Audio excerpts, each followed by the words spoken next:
আমার মাথার চুল থেকে পায়ের তালু পর্যন্ত 1 ইঞ্চি জায়গা বাকি নেই যেখানে ওনারা টর্চার করে নাই।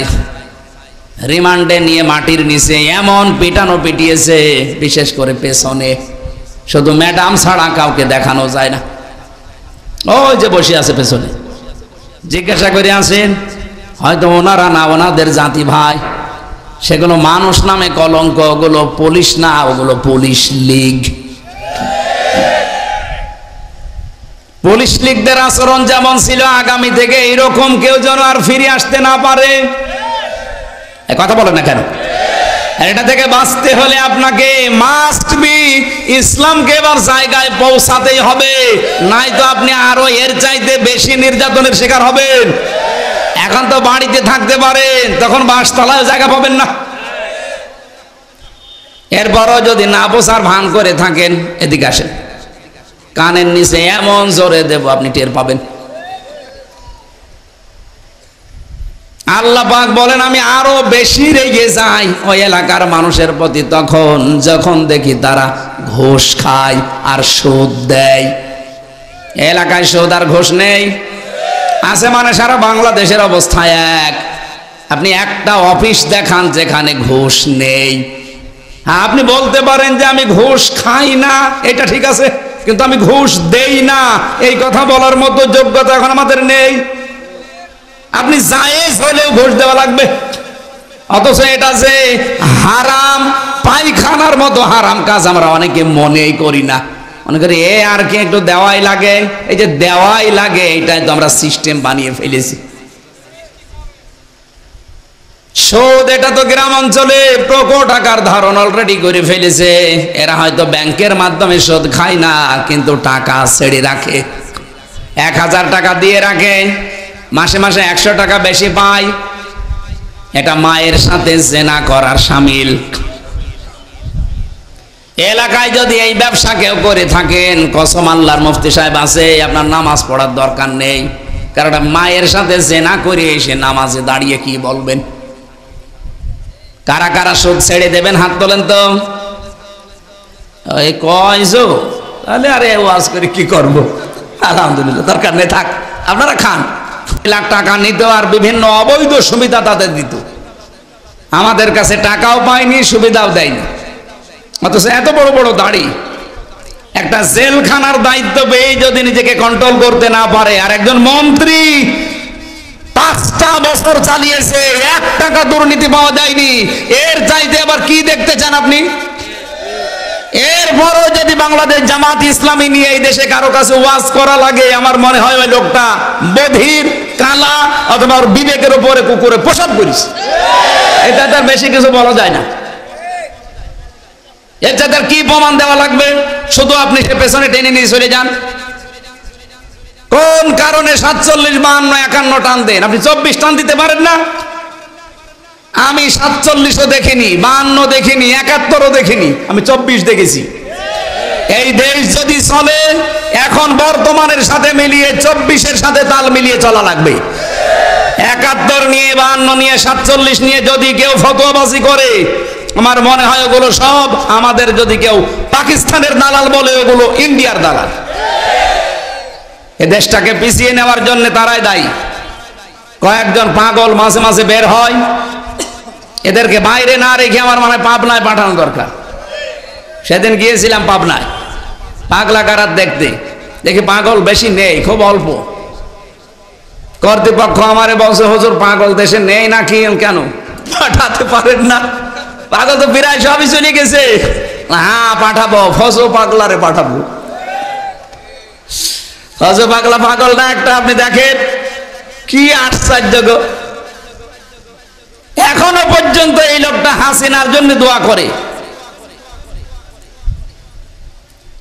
আমি জেলে একজনকে পেয়েছিলাম, আমার উপরতলায় থাকতো, চলচ্চিত্র জগতে উনি কাজ করে, নারী ঘটিত কোন বিষয় নিয়ে জেলে এসেছে। আরে জেলে আসলে একটু আল্লাহ বিল্লাহ কর, একটু ভালো হওয়ার চেষ্টা কর। ও শয়তান নামাজ পড়ে দোয়া করছে, রব্বানা আতিনা ফিদ দুনিয়া হাসিনা। কিসের দোয়া করিস? হুজুর খুব ভালোবাসি, আমার খালা আমার মায়েরে খুব ভালোবাসি। রাব্বানা আতিনা ফিদ দুনিয়া হাসানা না দিয়ে হাসিনা লাগিয়ে দিয়েছে, মানে কোরআনের আয়াতই পাল্টিয়ে ফেলেছে। আমার ভাইরা, সুদের সাথে যে বিষয়টা তুলে আনলাম, হ্যাঁ এটা যদি জায়েজ করতে কেউ চান, আর একটা পদ্ধতি আছে। আপনি 3টা কাজ করা লাগবে। এই জমি যখন নেবেন তখন ভাড়া নেওয়ার নিয়ত থাকবে আপনার, যে আমি ভাড়া নিয়েছি, কথা বুঝতেছেন? 2 নম্বরে যতদিন আপনি করে খাবেন এই জমিটা, ততদিন আপনি সরকারের যে ট্যাক্স আছে না, ওই যে বছরে বছরে খাজনা, ওইটা আপনি দিয়ে দেবেন। আপনি চাষ করছেন, আপনি দেবেন। 3 নম্বরে যখন টাকা ফেরত নেবে ওই লোকটা, 1 বিঘা জমিতে 1 লাখ টাকা মনে করেন 2 বছর আপনি করে খেলেন, 2 বছর পরে জমি যখন ফেরত দেবে, টাকা নেওয়ার সময় 1 লাখে কমপক্ষে 10 থেকে 12,000 টাকা কম নেওয়া লাগবে। এই সিস্টেমটা জায়েজ আছে। আগেরটা যেটা বললাম ওটা জায়েজ নেই। আর একটা পদ্ধতি আছে, ওটা বাংলায় আমি জানি না কি বলে, আমি কোরআন হাদিস থেকে পড়েছি, খাই খালাসি বলে মনে হয়, খেয়ে দেয়ে শোধ, লিজ বলে। ওই তো ঠিক আছে, আপনারা যেটা বললে বোঝেন ওইটা বোঝেন, আপনার হুজুর আরো ভালো করে বোঝাবে। সুতরাং সুদের সাথে যারা জড়িত আছে, আল্লাহর রাস্তায় এটা ছেড়ে দেয়। এর চাইতে আল্লাহর রাগের অবস্থা আর নেই। ফাইল্লাম তাফালু ফাজানু বিহারবিম মিনাল্লাহি ওয়া রাসূলিহি। যারা সুদের সাথে জড়িত, এই ঘোষণা শোনার পরে যদি কেউ সুদ ছেড়ে না দেয়, ও যেন আমি আল্লাহ এবং আমার রাসূলের সাথে যুদ্ধ করার জন্য প্রস্তুতি নেয়। বলেন নাউযুবিল্লাহি মিন যালিক। আল্লাহ আমাদেরকে তুমি বাঁচাও, আর এমন একটা রাষ্ট্র ব্যবস্থা আমাদের হাতে সামনে তুলে দাও, আমরা যেন সুদকে এই দেশে কবর দিতে পারি। বলেন আমিন। এটা বন্ধ করা সম্ভব। অনেকে বলে না, এ সম্ভব না। সম্ভব না মানে? সৌদি আরব চলছে না, আফগানিস্তান চলছে না, সেখানে ব্যাংকিং ব্যবস্থা নেই। আপনি শুধু ইসলামের হাতে তুলে দেন, দেখেন আপনাকে সুদ খাওয়াবে, জনমের মতো খাওয়াবে। আপনাকে মায়ের সাথে জেনা করে এসে আপনি আল্লাহু আকবার বলে নামাজ পড়েন, গা তো শিউরে ওঠার কথা যে মায়ের সাথে জেনা, নাউযুবিল্লাহি মিন যালিক। শ্বশুর বাড়ির ফারাজ নিবা, এদিকে আসে। শ্বশুর বাড়ির ফারাজ নেবে আপনার বউ, আপনি কেন? এই এলাকারও তো কিছু মানুষ আপনারা পাবনায় পাঠাতে পারেন। শ্বশুর বাড়ির ফারাজ নেওয়ার চিন্তায় আছে না, ও চিন্তা ভালো, কিন্তু আপনার জন্য না, ওটা আপনার বর জন্য। যারা ভাই বোন আছেন, এখানে আর একটা মাসলা বলা দরকার। ভাই বোন যারা আছেন তাদেরকে বলছি, আপনি এই যে জমি জায়গা ভাগ করার সময় আসলে শুধু মাঠের জমি বোনকে দিয়ে দেয়, বাড়ির জমি দিতে চায় না। বলে বাড়ির জমিও দেওয়া লাগবে। বাড়ির জমি দেওয়া লাগবে না মানে? তোমারে জন্ম দিয়েছে তোমার বাবা, আর ওইটাকে ডাউনলোড করে নিয়ে এসেছে, ওইটা বাবার জন্ম না? এক কথা বলছেন তো, ওইটা যদি বাবা জন্ম দেয়, আপনি বাড়ির জমি দেবেন না কেন? সমান সমান ভাগ করা লাগবে। ও যদি 2 টাকা পায়, আপনার বোন পাবে 1 টাকা, মাস্ট বি, এটা দেওয়াই লাগবে, নামাজের মতো ফরজ। এমনকি সাহাবায়ে কেরামের জীবন থেকে পেয়েছি, তারা যখন ভাগাভাগি করতো, বাড়ির যে গ্লাস পানি খাওয়া, এই গ্লাস পর্যন্ত ভাগ করে দিত। আর আপনি বাড়ির জমি দিতে চান না, এই জন্য তো একটা ফরজ নেওয়ার জন্য হা করে আছে। আশা করছি ও যেন মনের আশা পূরণ হয়। মনে হয় ঝামেলায় আছে, ওর বউ মনে হয় নিয়ে আসতে চাই না। না, আপনার বউ যদি আসে মহিলা প্যান্ডেলে, অবশ্যই নিয়ে আসবেন, আপনার ভাগ এটা। মেয়েদের আর একটা মাসলা মনে আসছে, এই কষ্ট হচ্ছে আপনাদের? এই ছেলে, এই ওঠে কোনটা কয়টা? পেশাব পায়খানার জন্য গেলে যেতে পারেন। আর যদি খুব বেশি নেশা লাগে, বিড়ি খেয়ে চলে আসবে। না, অনেকের এমন নেশা, ও আমি তো জেলখানায় দেখেছি, অনেক খাবার দেবেন না, অসুবিধা নেই, বিড়ি দেওয়া লাগবে। আর গাঁজা, এমনও শয়তান পেয়েছিলাম, শয়তান ভেতরে যে গাঁজার গাছ লাগিয়েছে। জেলার একটা হিন্দু দেবদুলাল এসে বলছে, এই গাঁজার গাছ কোথায় পেলি? বলছে স্যার, ওই যে আদালতে নিয়ে যায় আমারে মাঝে মাঝে হাজিরা দিতে। আমার তো কিছু শুভাকাঙ্ক্ষী আছে, আসার সময় তারা এই পোটলা দেয়, 2-1টা ধরতে পারি, ওইগুলো নিয়ে এসে বোতলের মুখ কেটে ওর ভেতরে মাটি ভরাট করে 2 মাস আগে এই বীজগুলো লাগিয়েছি, দেখেন কত বড় হয়েছে। জেলারে বলছে বেটা তোরে তো স্বর্গে দেওয়া লাগবে, পুলিশ তোরে ধরে জেলে দিয়েছে, তুই গাঁজা খাস এই কারণে, আর তুই ভেতরে এসে জেলখানায় গাঁজার গাছ লাগিয়েছিস। জানে নেশা যাদের যতই টাইট করেন হবে না। যেন বিড়ি খাওয়ার নেশা যদি গ্রাম অঞ্চলে থেকেই থাকে, খেয়ে আবার চলে আসবেন, আসবেন তো? হ্যাঁ, ওদের বসে আসবো, ঠিক আছে আসলে আসে। তাছাড়া বাকি কারণে আধা ঘন্টা আর উঠবেন না, থাকবেন না আর একটু। মাসলাটা হচ্ছে মেয়েদের নিয়ে, মেয়েরা এসেছে। সম্মানিতা মা বোনেরা, আপনার স্বামীকে আপনি এটা জানাবেন। হয়তো লজ্জার কারণে এই বিধানটা আপনি অনেকে মানতে পারে না। আপনার মেয়ে যদি বালেগা হয়ে যায়, বিশেষ করে তার শরীর খারাপ হয়, যদি 10 বছরে হয়, 11 বছরে হয়, 12 বছরে হয়, 13 বছরে হয়, 14 বছরে হয়, হোক। আমার মেয়েটা 11 বছর বয়স, 13 বছরে যদি তার শরীর খারাপ শুরু হয়, ওর পর থেকে তার উপরে নামাজ রোজা ফরজ। এরপরও যদি লজ্জার খাতিরে, হ্যাঁ আমি স্বামী, আমি হয়তো জানি না, কিন্তু আমার স্ত্রী তো জানে, সে যেন তার স্বামীকে বলে যে আপনার মেয়ে কিন্তু এই অবস্থা। এরপরে যেন অন্তত ফজরের নামাজ, ফরজ নামাজও যেন বাদ না দেয়। আপনি বাবা এবং মা দুইজনেই টাইট দেওয়া লাগবে। অনেকে বলে ও তো নামাজ ফরজ হয়নি, বাবা তো জানেই না যে নামাজ ফরজ হয়েছে কিনা। আমি মাসলা মনে হয় বোঝাতে পেরেছি, বুঝেছেন আপনারা? মেয়েদেরকে বলছি এই মাসলাটা আপনারা মেনে চলবেন, নাই তো এক ওয়াক্ত ফরজ নামাজ যদি ওই মেয়ে কাজা করে ফেলে, আপনার স্বামীও আদেশ দেয়নি, কারো স্বামী জানে না, আপনিও হেলায় খেলায় নষ্ট করেছেন। কিয়ামতের দিন নাজাল হুমা তাহতা আকদামিনা, মুখের উপরে জোড়া লাথি দেবে এই ছেলে এই মেয়ে। এই জন্য ছেলে মেয়ের কাছ থেকে যদি জোড়া লাথি খেতে না চান, অন্তত এই মাসলাটা আমল করবেন। মেয়ের যখন শরীর খারাপ হবে তখন থেকে তার নামাজ ফরজ হয়ে গেছে। আল্লাহ আমাদের মেনে চলার তৌফিক দিন। রাসূলের উপরে দরুদ আর সালাম পড়ে আমরা একটা আয়াত পড়েছিলাম সূরা কাসাস থেকে। কাসাস শব্দের অর্থ কাহিনী। আল্লাহ নিজে কাহিনী বর্ণনা করছেন, অবশ্যই এর ভেতরে কোনো হাকিকত আছে। হাকিকত নেই? নাহনু নাকুসসু আলাইকা আহসানাল কাসাস, রব্বুল আলামিন বলেন আমি তোমাদেরকে একটা উত্তম কাহিনী শোনাতে চাই। আর আমরা এখন যে কাহিনী শুনবো এটা ওই ইউসুফ নবীর কাহিনী না, এটা মুসা নবীর কাহিনী। হাজার হাজার বছর আগে এই ঘটনা ঘটেছিল। রব্বুল আলামিন এখন আমাদেরকে কেন শোনাতে চাই, এর ভেতরে হিকমত কি?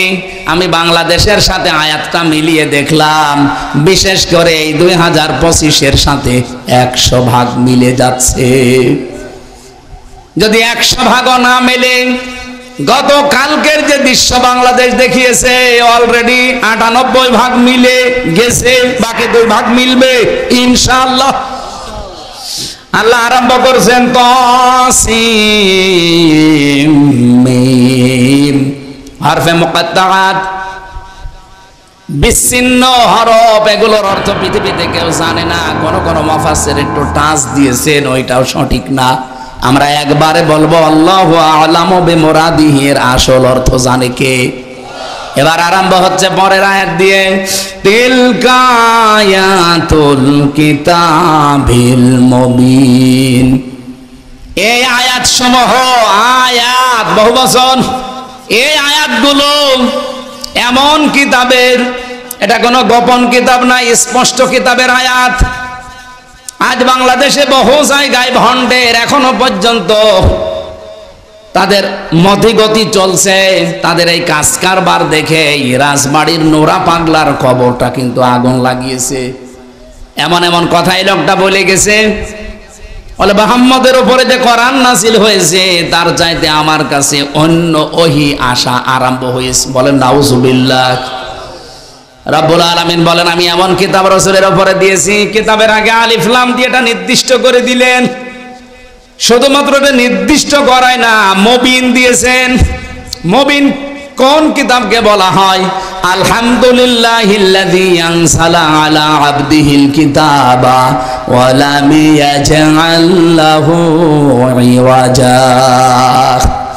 আল্লাহ পাক বলেন প্রশংসা আমার এই কারণে, কারণ আমি আমার বান্দার উপরে কিতাব দিয়েছি, এমন কিতাব যে কিতাবের ভেতরে কোনো জড়তা নেই, বক্ষতা নেই, কোনো গোপন কথা নেই। আজ 100টার 98টা দরবার থেকে মারেফতের কথা আসে, এগুলো আসলে মারেফত না, এগুলো মায়ের পথ, মানুষ মারার পথ বানিয়েছে তারা।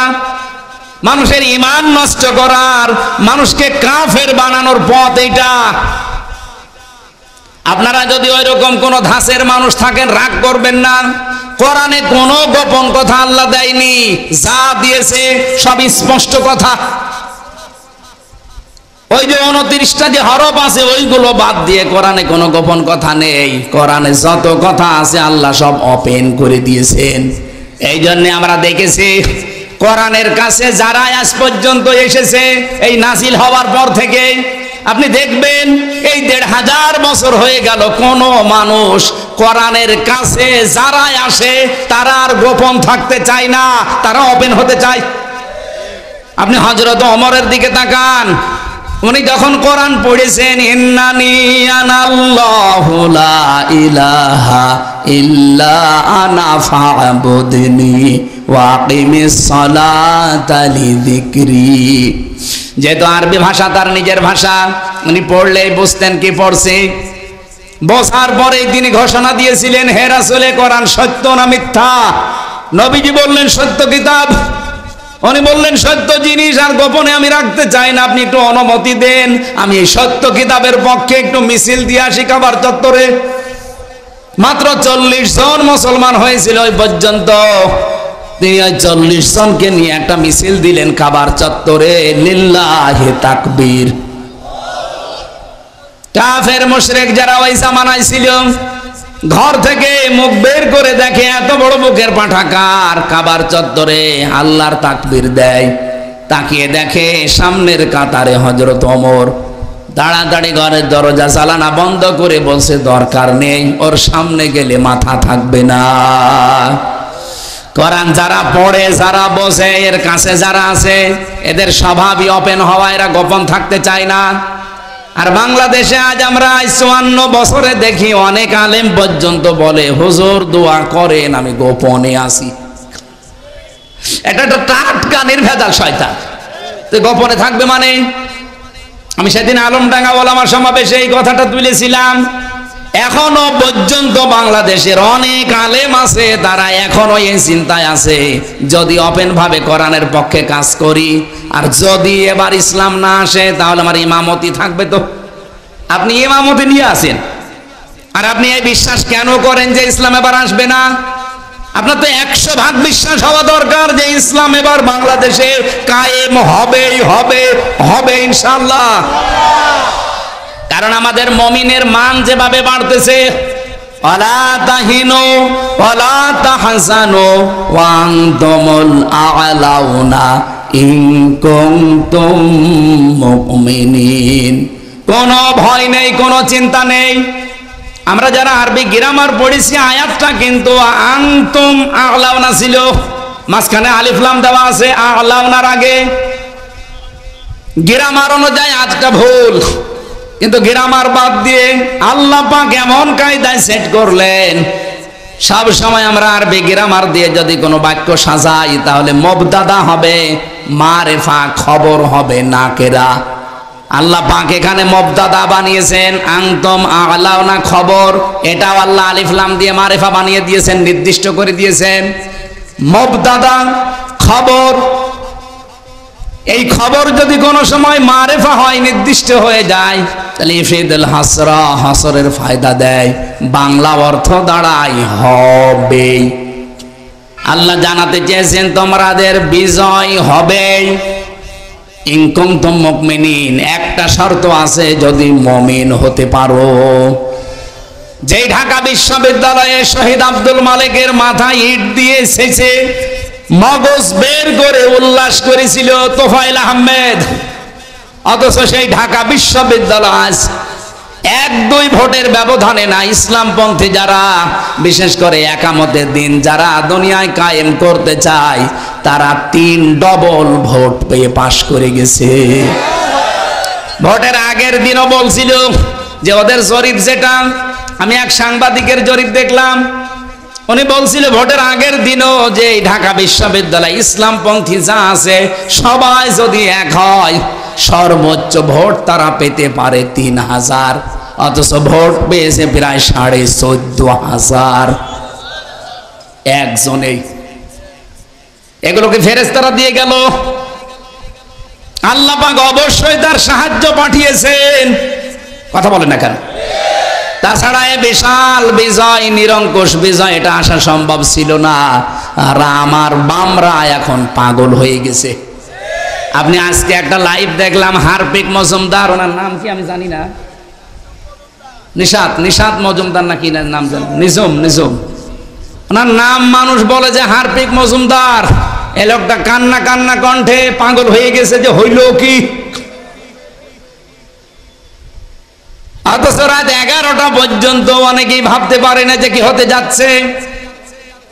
আমার দাদা তো মারা গেছে, একটা গল্প শোনে তো আমারে। এক লোক নাকি বাজারে যাবে, এ নদীটা পার হয়ে ওই পারে বাজার, নৌকা নিয়ে যাওয়া লাগে। ছেলে মেয়ে দুইটা কাঁদতেছে, আমরা বাজারে যাব। বউ বলে আমাকেও নিয়ে চলো সবাই একসাথে। মাছ পথে যে নৌকা গেছে ডুবে, ছেলে মেয়ে গেছে হারিয়ে, মেয়ে লোক কাপড় জড়িয়ে কোথায় ভেসে গেছে। ওই লোকটা বহু কষ্ট করে গেছে ডাঙ্গায়। নদীর কিনারা দিয়ে যারা যায় বলছে আপনি চিন্তা করবেন না, নৌকা আপনার আবার হবে। ছেলে মেয়ে মারা গেছে, আবার বিয়ে দিলে ছেলে মেয়ে হবে। লোকটা এবার মুখ তুলে বলছে আমার ছেলে মেয়ে মারা গেছে আমি ভাবতেছি না, বউ মারা গেছে তাও ভাবতেছি না, নৌকা হারিয়ে গেছে তাও ভাবতেছি না, ভাবতেছি আমার হইল কি, আমার এ কি হইল। আমার তো মনে হচ্ছে ডাকসুরের নির্বাচনের পরে অনেকের মাথায় অলরেডি বাস পড়ে গেছে যে হইল কি। যারা এতদিন পর্যন্ত আশায় বুক পেতেছিল যে 240টা সিট আমরা এমনি পাবো, যেখানে 14,500 আর 5,000, তারা কালকে থেকেই চিন্তায় নেমেছে। ওই মাসির মতো যে আমার হইল কি। দাদা তো বেশি নেই, গল্পগুলো আমার মনে হয় বাস্তবের সাথে করে মিলে যায়। আল্লাহ পাক বলেন কেন এই কিতাব থেকে তোমাদেরকে শোনাচ্ছি জানো? আপনি দেখেন তো বাংলাদেশের সাথে এবার মেলে কিনা। আমার তো তাফসীর পড়ার পরে দেখি একেবারে খাপের খাপ মিলে যায়। নাতলু আলাইকা মিন নাবাই মূসা ওয়া ফিরআউনা বিল হক।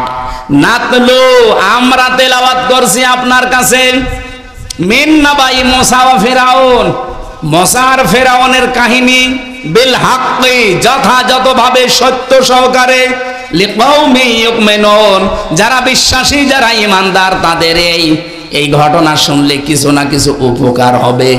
কি হবে একটু দেখেন। ইন্না ফিরআউনা আলা ফিল আরদি, অবশ্যই ফেরাউন অবাধ্য ছিল জমিনে। ফেরাউন কি ছিল? আরো জোরে। শুধু অবাধ্য ছিল না আল্লাহর, সে ছিল সীমা লঙ্ঘনকারী। আলা শব্দের শাব্দিক অর্থ হচ্ছে সীমা লঙ্ঘনকারী, বর্ডার ক্রস করে চলে যায় এমন মানুষকে আলা বলে।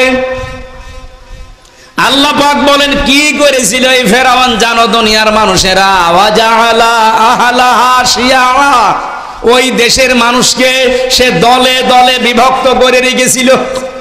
আপনি ভাবেন এই 54 বছরে অনেকে ইসলামের ভেতরে বিভিন্ন রকমের ডিভাইড করে ভাগ ভাগ করে রেখেছে। এই কথা বলে না কেন?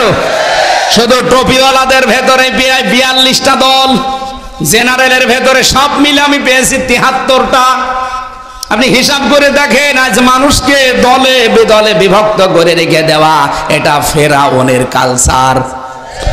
এই দেশে অনেকে এই 54 বছরে এটা হাতে নিয়েছিল। বলে তোর গোল টুপি, তোর লম্বা টুপি, ওর আকীদা ভালো, ওর আকীদা খারাপ, বিভিন্ন রকমের জিনিস দিয়ে আমাদের ভাগ ভাগ করে রেখেছিল। আল্লাহর ইশারা, আমিরে জামাত ডাক্তার শফিকুর রহমান হাফিজাহুল্লাহ, আল্লাহ তার গোলামের হায়াত বাড়িয়ে দেন, সুস্থ করেন।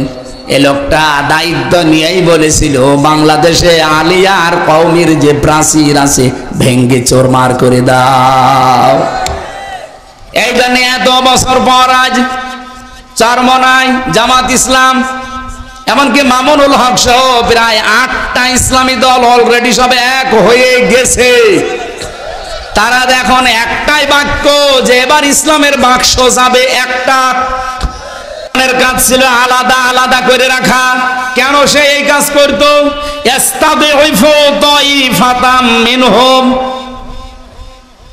সে দুর্বল করে রেখেছিল তাদের ভেতরে একটা দলকে। আজ ভাবেন বাংলাদেশে বিশেষ করে এই 15.5 বছর শুধুমাত্র টুপি মাথায় দেওয়া মানুষদেরকে দলে দলে বিভক্ত করে ছেড়ে দেয়নি। এই টুপিওয়ালাদের ভেতরে একটা দলকে কিন্তু টার্গেট নিয়েছিল হাসিনা। আরে টার্গেট নেওয়ার পেছনে কারণ ছিল দাদারা, ওরা ওখান থেকে টিপস দিত। ওইটা অনুযায়ী এই দেশের 42টা দল শুধু টুপি মাথায় দেওয়া, কোন দল এত টার্গেট ছিল না। শুধুমাত্র একামতে দিনের এই কর্মীরা যত টার্গেট ছিল, এর সব চাইতে বড় টার্গেটই ছিল এইটা। কি করেছিল সে? ইউযাব্বিহু আবনাহুম ওয়া ইস্তাহয়ী নিসাহুম। সে তাদের পুরুষদেরকে মেরে ফেলতো, মেয়েদেরকে বাঁচিয়ে রাখতো। এর আধুনিক একটা অর্থ আছে। পুরুষদেরকে মেরে ফেলা, মেয়েদেরকে বাঁচিয়ে রাখা মানে কি? এই দেশে একামতে দিনের যত কর্মী আপনি দেখেন, এই 15.5 বছরে তারা বড় কোনো জায়গায় চাকরি পায়নি। আমার নিজের যোগ্যতা আছে, এরপরও আমি এই চেয়ারে বসতে পারবো না। আমার চাইতে 10 নম্বর যে সে এসে টাকা দিয়ে এই দলীয় পরিচয় এই চেয়ারে বসবে, এক কথা বলে না কেন? এটার দ্বারা আপনার পুরুষকে মেরে ফেলা না বলেন তো? ওই জামানায় ফেরাউন পুরুষ মানুষই মেরে ফেলতো, আর এই লেডি ফেরাউন এই কাজ করেছিল। যোগ্যতা থাকার পরও হামজার চাকরি হবে না, যোগ্যতা থাকার পরও রাসেলের চাকরি হবে না। এটা এক প্রকার মেরে ফেলা। ওয়াস্তাহয়ী নিসাহুম, মেয়েদেরকে বাঁচিয়ে রাখা মানে কি? আজ মেয়েদের ঘরে ঘরে চাকরির ব্যবস্থা করে বেপরদা লাইন করে তাদের পেট পিট নষ্ট করে জারুর সন্তান জন্ম দিত। ব্যারাকের নামে আপনি চিন্তা করেন, এক জায়গায় নারী পুরুষ থাকে। একটা মহিলা তার স্বামীর কাছে থাকে মাত্র 8 ঘন্টা, আর বসের কাছে থাকে 16 ঘন্টা। মেয়েরা যার কাছে সময় বেশি দেয়, মহব্বত তার সাথে বেশি হয়। এই জন্য অবস্থাও যাচ্ছিল ওইদিকে। আমি নিচে নামতে পারলাম না। আল্লাহ বলেন মেয়েদেরকে সে বাঁচিয়ে রাখতো, আমাদেরও বাঁচিয়ে রাখার অর্থ এখন আমি এইটা পেয়েছি, ইন্নাহু কানা মিনাল মুফসিদিন। অবশ্যই সে ছিল স্বৈরাচার, ফ্যাসাদ সৃষ্টিকারী, বিশৃঙ্খলাকারী, সন্ত্রাসী। আল্লাহ এতটুকু বলে যদি শেষ করে দিতেন আমি এর পরের আয়াত আর পড়তাম না। এবার আল্লাহ আমাদের আশার সঞ্চার জাগিয়েছেন। এই তাকান এদিকে, 100% সত্য কথা, একটাও মিথ্যা নেই। যদি কোনো হুজুর থাকে মুফতি সাহেব সহ নিয়ে আসেন, বসিয়ে রাখেন। যা বলছি সব আমি পড়ে এসেছি। অনুরিদু আন্না মুন্না আলাল্লাযিনা ইসতাদঈফু ফিল আরদ। আল্লাহ বলেন আমি একটা ইচ্ছা করলাম, এই ফেরাউন এতদিন যেই দলটাকে ধ্বংস করে দিয়েছিল, জুলুম অত্যাচার নির্যাতন করে করে যেই বনি ইসরাইল মুসা নবীর দলকে নিঃশেষ করে দিয়েছিল, ওয়ানাজআলাহুম আইম্মাতান, আমি আল্লাহ নিজে ইচ্ছা করলাম, অনুরিদু, আমি নিজে ইচ্ছা করেছি যে এই দুর্বল দলটাকে এই জমিনের আমি নেতা বানাবো। আপনি দেখেন না ডাকসুতে আল্লাহ অলরেডি নেতা বানিয়ে দিয়েছে এই দুর্বল দলটাকে। এটা তার প্রমাণ। না জাআলাহুমুল ওয়ারিসিন, এবং এই জমিনের আমি শাসন ক্ষমতা ওয়ারিস তাদেরকে বানিয়ে দেব। আল্লাহ বলেন কেন বানাবো জানো? অনুমাক্কিনা লাহুম ফিল আরদ, এই জমিনে আমি শুধু তাদেরকে ওয়ারিস বানাবো না, ক্ষমতায় বসিয়ে দেব। বলেন তো অর্থ ঠিক আছে কিনা?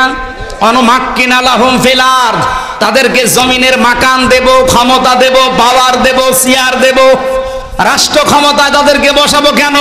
অনুরিয়া, আমি আল্লাহ দেখাতে চাই ফিরআউনা ওয়া হামানা, ফিরআউনকে, হামানকে, ও জুনুদাহুমা, এবং তার দলের লোকদের, সৈন্যবাহিনীদেরকে, মিনহুম মা কানু ইয়াহদারুন, যাদের ব্যাপারে ফিরআউন, তার মন্ত্রী পরিষদ হামান এবং তার জনগণ, তার দলের লোকেরা, তার সৈন্যবাহিনী যাদেরকে সবচাইতে বেশি ভয় করত, আশঙ্কা করত এরা আসলে কি না কি হয়ে যায়, তাদেরকে আমি বসাবো ওদের দেখানোর জন্য। আমার তো মনে হচ্ছে এই 54 বছরে যাদেরকে এই দেশের ফেরাউনেরা মন্ত্রী পরিষদের হামানরা আর তাদের সৈন্যবাহিনী, তাদের দলের লোকরা বেশি ভয় পেয়েছে, আশঙ্কা করেছে যাদের ব্যাপারে আল্লাহ যেন তাদেরকে হাতে ধরে আজ রাষ্ট্র ক্ষমতায় বসাতে চাচ্ছে।